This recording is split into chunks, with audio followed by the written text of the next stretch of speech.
Today I am going to present you our final year project, that is design and development of 3-stage cascade refrigeration system for ultra-low temperature application.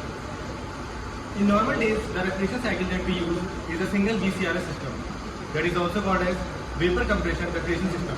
In VCRS system, there is one evaporator, condenser, compressor and expansion valve. But when we have to deal with very low temperature applications, that is when we have to achieve a temperature of -50 to -70 degrees Celsius, the normal VCRS system is not capable of doing that. So let's see our first cycle. In the first cycle, the first component that we have is the evaporator. So this is our water-cooled evaporator. After evaporator comes our compressor. So this is our reciprocating compressor of 1/3 TR. After compressor, we have our cascade heat exchanger. This is the cascade heat exchanger for the cycle 1, and after CHX1 we have expansion valve in the form of capillary tubes. So these are two capillary tubes that we have used. Here the cycle 1 ends. After this comes the second cycle. For the second cycle, this acts as an evaporator for R600A refrigerant.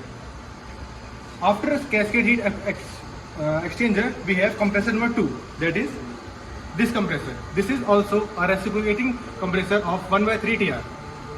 After compressor,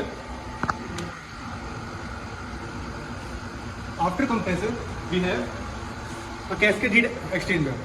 So this is a condenser or a CHX2 for the cycle 2. And then we have expansion valve in the form of capillary tubes.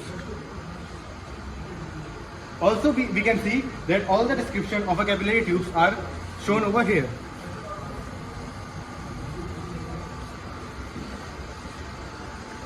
Now let's see our third cycle, that is high temperature circuit cycle. It starts from here. This is the CHX2, which acts as an evaporator for STC, that is cycle 3. After the evaporator, which absorbs heat from the refrigerant of cycle 2, we move to compressor. Now let's focus over here and let's see our compressor number 3, that is a rotary compressor of 1 TR. After the rotary compressor, we have a condenser. This is an air-cooled condenser, and we can see the dimension over here. After condenser comes our expansion device. This is again the capillary tube that we have used in place of expansion device. Let's see all the description of this capillary tube.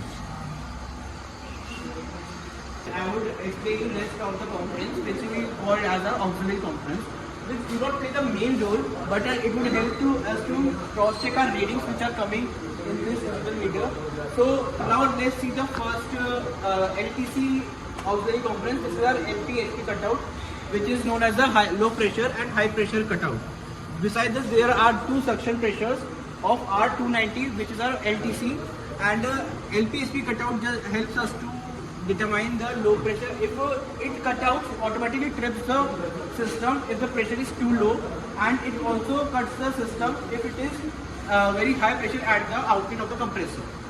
Similarly, for this second stage, we have LP-HP cutout similar to LTC for R600A, and for this we have a suction pressure and the delivery pressure gauges. Now similarly for this we have the HTC. For HTC we have the third LP-HP cutout, and similarly suction pressure and the delivery pressure